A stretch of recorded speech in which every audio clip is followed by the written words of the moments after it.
तो आखिरकार बड़ा सवाल मिडिल ईस्ट को लेकर यही बना हुआ है कि ईरान पर कब बम गिरेगा। क्या तारीख का ऐलान हो गया है? अलग अलग जो दावे आ रहे हैं, अगले कुछ घंटे या फिर कुछ दिनों में ईरान अमेरिका को अपने तेवर दिखाने वाला है। ईरान की तैयारियां भी अलग किस्म की चल रही हैं। इसी वजह से क्या अमेरिका को अपने तेवर दिखा देगा इससे पहले कि अमेरिका कुछ करे? आखिर किसके हवाले से यूएस के हमले की बात कही जा रही है और 26 तारीख को खुलने वाला ये खतरे का दरवाज़ा है क्या? इसे भी डिकोड करने की कोशिश करेंगे। नमस्कार, मैं ललित प्रजापति। सबसे पहले ट्रंप का ताज़ा बयान आपको बता देते हैं, इसके बाद ईरान की तरफ से क्या कुछ कहा गया वो भी आपको जानना चाहिए। अमेरिकी राष्ट्रपति डोनाल्ड ट्रंप ने कहा है कि अमेरिका ईरान पर करीब से नज़र रखे हुए है और वो ये भी जोड़ रहे हैं कि एक बहुत बड़ी अमेरिकी सेना ईरान की तरफ बढ़ रही है। एक बहुत बड़ी अमेरिकी सेना ईरान की तरफ बढ़ रही है। एयरफोर्स वन, ये क्या है? ये अमेरिका के राष्ट्रपति का विमान है, इसे एयरफोर्स वन कहते हैं। उड़ता हुआ व्हाइट हाउस भी कुछ लोग इसे कोट करते हैं। खैर, तो एयरफोर्स वन में पत्रकारों से बात कर रहे थे, उस दौरान डोनाल्ड ट्रंप ने कहा एक बड़ी सेना ईरान की तरफ बढ़ रही है, लेकिन फिलहाल कुछ होता हुआ नहीं दिख रहा है, लेकिन हम उन पर बहुत करीब से नज़र रखे हुए हैं। ट्रंप ये दावा भी कर रहे हैं कि उन्होंने ईरान में 837 लोगों की फांसी की सज़ा को रोका है, इनमें से ज़्यादातर युवा हैं। ट्रंप कह रहे हैं कि मैंने कहा था कि अगर उन लोगों को फांसी देते हैं तो आपके खिलाफ अब तक की सबसे बड़ी कार्रवाई होगी। आपके परमाणु कार्यक्रम पर हमने जो किया था वो इस कार्रवाई के आगे बहुत छोटा लगेगा। क्या किया गया था उनके परमाणु कार्यक्रम पे? नतांज और ये ऐसे 3 साइट थीं। जून में जब इजराइल के साथ तनाव बढ़ा तब अमेरिका ने वहाँ पर स्ट्राइक की थी, बॉम्बिंग की थी। तो अब वो ये कह रहे हैं कि वो कार्रवाई बहुत छोटी थी, अब जो करेंगे बहुत ही ज़्यादा बड़ा होगा। और उन्होंने सच में ये भी कहा है कि उन्होंने इसे रद्द नहीं किया, बल्कि टाला नहीं है, इसे रद्द कर दिया गया, फांसी रद्द कर दी गई, ये ईरान की तरफ से कहा गया है। तो ये एक अच्छा संकेत था, ऐसा ट्रंप कह रहे हैं। ट्रंप ने यह भी कहा कि हमारा एक बहुत बड़ा बेड़ा उस दिशा में बढ़ रहा है, शायद हमें उसका इस्तेमाल न करना पड़े। देखते हैं, ये उनका बयान है जो एज इट इज़ हमने कोट किया है। आपको बता दें कि ईरान में बढ़ती महंगाई और ख़राब अर्थव्यवस्था को लेकर सरकार विरोधी प्रदर्शन के दौरान हज़ारों प्रदर्शनकारी मारे गए हैं। अलग अलग इसके आंकड़े हैं। कई प्रदर्शनकारियों को ईरान के प्रशासन ने गिरफ्तार भी किया था। पिछले हफ्ते कई रिपोर्ट्स में दावा किया गया कि इन प्रदर्शनकारियों को ईरान फांसी की सज़ा देने जा रहा है। ईरान का जो तरीका शासन करने का, खामेनेई का, वो जिस तरह का है उसके लिहाज से लोगों को ये लगा कि यहाँ फांसी की सज़ा हो जाएगी। बाद में अमेरिकी राष्ट्रपति ट्रंप ने दावा किया कि उन्होंने ईरान के प्रदर्शनकारियों को दी जाने वाली फांसी की सज़ा को रोक दिया है। अब ईरान के बारे में हमने लगातार आपको बताया किस तरह से उसके बयान सामने आ रहे हैं। उसकी एक मिसाइल का जिक्र हो रहा है जो 10,000 किलोमीटर तक की क्षमता रखती है, मारक क्षमता रखती है। अगर वाकई उसने वो ICBM मिसाइल, IBMC मिसाइल, इस तरह का कुछ नाम है, अगर वाकई inter continental ballistic missile already उसके पास है, फतेह 1 है, फतेह 2 है, उस सीरीज़ की और मिसाइलें हैं, वो वैसे ही घातक हैं, पर उनकी रेंज 10,000 किलोमीटर नहीं है। अब दावा ये किया जा रहा है कि उसने 10,000 किलोमीटर की एक सुपरसोनिक रफ्तार से चलने वाली मिसाइल डेवलप कर ली है। अगर ऐसा होता है तो अमेरिका भी एक तरह से उसकी जद में होगा। हालांकि इससे पहले ईरान ने यह कहा है कि वो जितने भी बेस हैं, अमेरिकन बेस हैं, ईरान के इर्द गिर्द चारों तरफ अगर आप देखेंगे, तुर्की में देख लीजिए, कतर में देख लीजिए, हर जगह अमेरिका का नेवल बेस, एयर बेस, इस तरीके के मिलिट्री बेस बने हुए हैं। उसकी हम आगे बात करने वाले हैं। तो इस तरह ट्रंप को क्रिमिनल तक बता दिया गया है। और फिर खबर ये भी आई थी कि तेहरान जैसे जो बड़े शहर हैं वहाँ मिसाइलों के ज़ख़ीरे निकल के नज़र आए हैं, स्टोर रूम से ज़ख़ीरे निकाल दिए गए हैं और एक तरह से शक्ति प्रदर्शन के ज़रिए इन मिसाइलों को इजराइल के मोर्चे पर भेजे जाने की खबरें आई हैं। साथ ही उस मोर्चे पर जहां जिस तरह ईरान ने दावा किया था कि हम जो अमेरिकी बेस हैं उन पर हमला कर सकते हैं, कतर में एक बार वो दिखा भी चुका है। तो इस तरह से उन मोर्चों पर उन मिसाइलों की तैनाती की खबर आई। खामेनेई के बंकर में अंडरग्राउंड होने की बात भी सामने आई। यानी ईरान की तरफ से लगातार आक्रामक एक्शन देखने को मिल रहा है। अब 2 दिन पहले की एक और खबर जान लीजिए। मिडिल ईस्ट में बढ़ते तनाव के बीच पूर्व अमेरिकी सेना अधिकारी हैं और विदेश नीति के विशेषज्ञ हैं डैनियल एल डेविस। उन्होंने एक सनसनीखेज दावा कर दिया। उन्होंने कहा कि इस महीने की 26 तारीख के आसपास ईरान पर अमेरिका और इजराइल के संयुक्त सैन्य हमले का खतरे का द्वार खुल सकता है।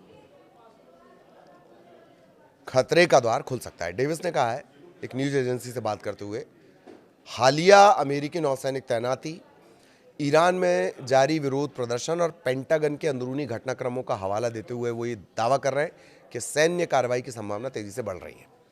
ट्रंप प्रशासन के तहत ये अवसर न केवल क्षेत्रीय युद्ध को भड़का सकता है। ट्रंप प्रशासन क्यों कोट कर रहे हैं? क्योंकि ट्रंप का तरीका ऐसा है।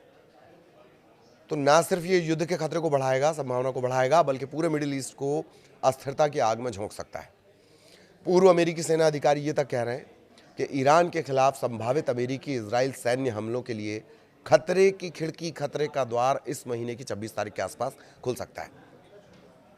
आगे हम बताएंगे, एक बड़ी तैनाती भी हुई है लिंकन की, उस पर एक वीडियो आप देख सकते हैं, हमारे सहयोगियों ने वो वीडियो बनाया है विस्तार से। तो ये खतरे की खिड़की है क्या, खतरे का द्वार है क्या? डेविस ने यह भी कहा है कि ईरान में कुछ जानकार सूत्रों से और हाल ही के दिनों में अमेरिकी रक्षा विभाग जैसे जो कई और डिपार्टमेंट हैं जो डिफेंस से जुड़े हुए हैं, उनसे बातचीत के आधार पर यह जानकारी मिली है कि इस महीने यानी 26 जनवरी के आसपास नौसेना मौके पर मौजूद होगी और ऐसी स्थिति में होगी जहां से वो वास्तव में कुछ भी कर सकती है। डेविस बार बार खतरे के द्वार का जिक्र कर रहे हैं जो अटैक पॉइंट की तरफ इशारा करता है। साउथ चाइना सी में इस तरह की हलचल देखी जा रही है। साउथ चाइना सी में इस तरह की हलचल देखी जा रही है। यही वजह है कि ये इशारा माना जा रहा है युद्ध का। डेविस के मुताबिक अमेरिकी नौसैनिक संपत्तियां और लड़ाकू विमानों की तैनाती से संकेत मिलता है कि यदि कोई राजनीतिक निर्णय लिया जाता है तो वॉशिंगटन जल्द हमला करने में सक्षम हो सकता है। उन्होंने ये भी कहा कि सबूत इस बात की तरफ इशारा करते हैं कि संयुक्त राज्य अमेरिका और इजराइल दोनों एक ही दिशा में बढ़ रहे हैं। हालांकि उन्होंने चेतावनी दी कि जब तक बम गिरने शुरू नहीं हो जाते तब तक कभी भी कुछ भी बदल सकता है। पूर्व अमेरिकी सेना अधिकारी ये भी कह रहे हैं कि अमेरिका और इजराइल ने यह फैसला कर लिया है कि वे यही करना चाहते हैं और सबूत भी ये संकेत दे रहे हैं जब तक बम गिरने शुरू नहीं होते तब तक कुछ भी बदल सकता है, वो ये भी जोड़ रहे हैं। लेकिन फिलहाल ऐसा लगता है कि दोनों देश इस दिशा में बहुत आगे बढ़ रहे हैं। अब डेविस राष्ट्रपति ट्रंप का जिक्र कर रहे हैं। वो ये भी कह रहे हैं कि पदभार संभालने के पहले 12 महीनों में उनके कार्य के आधार पर मैं उन पर बिल्कुल भरोसा नहीं करूंगा।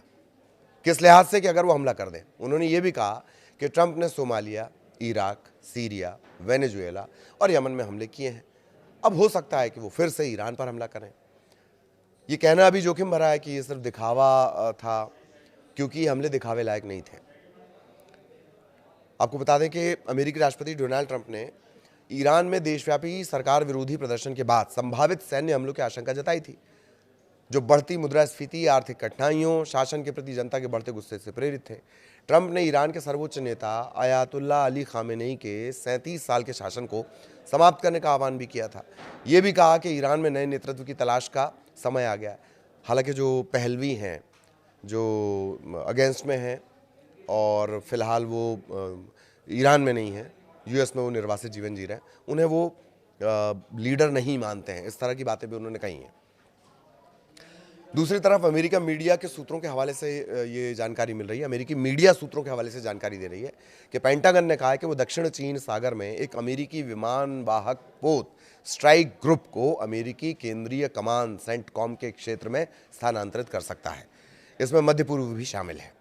अब ये जो स्ट्राइक ग्रुप है, इसका मूवमेंट ये दिखाता है कि बात कोई छोटी मोटी नहीं होगी, या जाके एयर स्ट्राइक करके बम गिरा देना धड़ाम से, ये नहीं होगा। स्ट्राइक ग्रुप पूरी तरह सक्षम होता है। इस स्ट्राइक ग्रुप का एक केंद्र एक विमान वाहक पोत है, जिसे कम से कम एक हमलावर पनडुब्बी समेत कई युद्धपोतों का समर्थन प्राप्त है। अब इससे जुड़ी ताज़ा अपडेट जो ये आई है कि यूएसएस अब्राहम लिंकन विमान वाहक पोत जो है वो तय जगह पर पहुंच चुका है। इस बीच सीबीएस न्यूज़ ने अमेरिकी रक्षा विभाग के अधिकारियों के हवाले से बताया कि ट्रंप को इस्लामिक गणराज्य के खिलाफ इस्तेमाल किए जा सकने वाले सैन्य और गुप्त विकल्पों की एक विस्तृत श्रृंखला के बारे में जानकारी दी गई थी, जो पारंपरिक हवाई हमलों से कहीं आगे फैली हुई है। अधिकारियों के हवाले से खबर यह भी है कि एकीकृत सैन्य कार्रवाई, साइबर अटैक, मनोवैज्ञानिक अभियान, इन सब पर बहुत तेजी से काम किया जा चुका है। इधर अमेरिका ने मिडिल ईस्ट में अपने कुछ सैन्य अड्डों से अपने कर्मचारियों को निकालना शुरू कर दिया है। रॉयटर्स के मुताबिक कतर में स्थित अल उदैद एयरबेस, ये मिडिल ईस्ट का सबसे बड़ा अमेरिकी बेस है और यहाँ करीब करीब 10,000 सैनिक तैनात हैं। तो कुछ कर्मचारियों को जल्द से जल्द निकलने के लिए कहा गया है। अब अमेरिकी अधिकारियों से अगर पूछा जाए कि ये क्या चेंजेस हैं, ये क्यों इनको कहा जा रहा है कर्मचारियों को निकलने के लिए वहाँ से, तो अमेरिकी अधिकारी जवाब दे रहे हैं कि पोस्चर चेंज है, मतलब तैनाती में बदलाव कर रहे हैं कि भाई कोई यहाँ डिप्लॉय है तो उसको उठा के वहाँ कर दिया, कोई वहाँ डिप्लॉय है तो उसको इधर कर दिया। ये तैनाती में बदलाव है, और ना कि कोई ये इवैक्यूएशन है, पूरा इवैक्यूएशन है, मतलब सारे सैनिकों को, कर्मचारियों को वहाँ से निकालना। इसका कारण साफ नहीं बताया गया, लेकिन इसे भी ईरान के साथ बढ़ते तनाव से जुड़ा हुआ माना जा रहा है। मिडिल ईस्ट सेंटकॉम में अभी अमेरिकी सैन्य मौजूदगी काफ़ी मजबूत है। मिडिल ईस्ट और पर्शियन गल्फ में लगभग 30,000 से 40,000 अमेरिकी सैनिक तैनात हैं। ये कैपेसिटी भी हमने आपको बता दी। इन्हीं को कहा जा रहा है कि बाहर निकलना है। उधर ईरान भी कम नहीं है, ईरान भी कम नहीं है, क्योंकि 16वें नंबर पर उसकी सेना है और शासन के अंदर निपटने की जो उसकी क्षमता है वो बहुत ज़बरदस्त है ईरान की। और उसने ये भी बता दिया ईरान ने पिछली बार कि वो अपनी मिसाइलों से ताबड़तोड़ हमला और ताबड़तोड़ नुकसान पहुंचा सकता है। ये ईरान ने साफ कर दिया था पिछली बार। उसने ड्रोन हमलों के जरिए इतना नुकसान पहुंचा दिया और दिखावे के लिए अमेरिकी एयरबेस तक उसने अटैक किया। मिसाइलें वहां से निकलना शुरू हो चुकी हैं। तो यही वजह है कि इस तनाव को आर या पार जैसे मोड से जोड़कर देखा जा रहा है और बयान लगातार तीखे होते जा रहे हैं। तो आगे जो भी मिडिल ईस्ट का अपडेट रहेगा वो इसी तरह हम आप तक पहुंचाते रहेंगे। फिलहाल नमस्कार।